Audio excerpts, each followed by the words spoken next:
these people, the we, who for generations have known that doctors know best.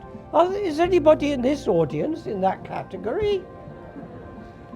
I thought so. No! Why?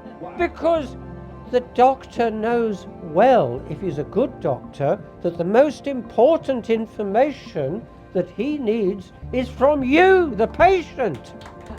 And what does he say? If he's a cardiologist and you've just walked up the stairs, he'll know immediately that your blood oxygen is low. He doesn't need a meter to do that. You'll be breathing hard. You will be looking pale. It's obvious.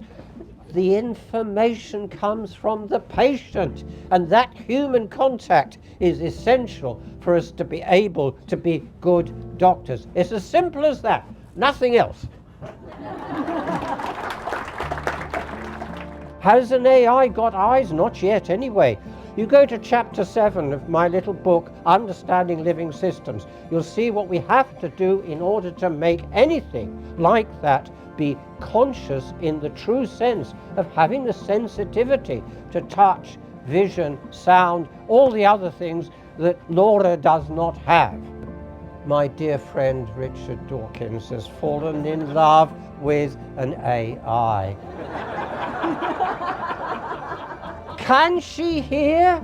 He calls her Laura. No, she can't. Can she see? No. Can she touch? No. Can she take him for some fun in bed?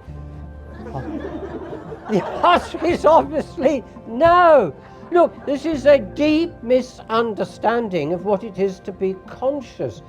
It's being sensitive of things. A plant won't be conscious if it is in the same sense as we are, because it has different sensations. And the AI doesn't have that. It's very simple.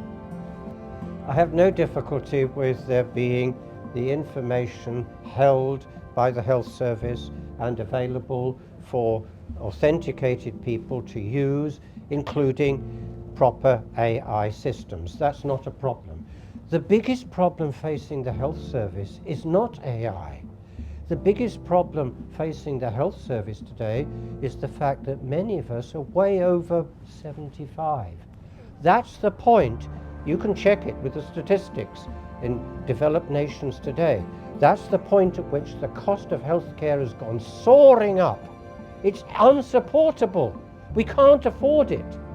Moreover, instead of worrying about AI, which I think just needs to be controlled, it needs all the regulation that is necessary. The most important thing now is to undo what we have been led to believe would be the source of the cures for the diseases of old age, which was the Human Genome Project. It hasn't worked.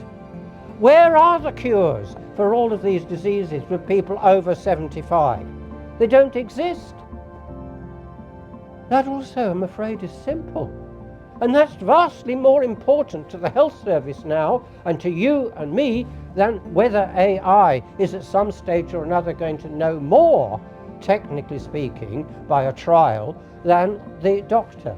That is just a side issue compared to what we have to face. Consciousness is science's great blind spot. It depends on this: water. Are we going to get to a stage where the AI and all the associated skills are going to be able to address questions like the serious one of a father or brother or any relative facing the difficulty that you wonder whether they're any longer there even? Dementia also has not succumbed to Human Genome Project attempts to find the cures. I don't myself believe there is going to be any point at which a bunch of silicon chips is going to be conscious.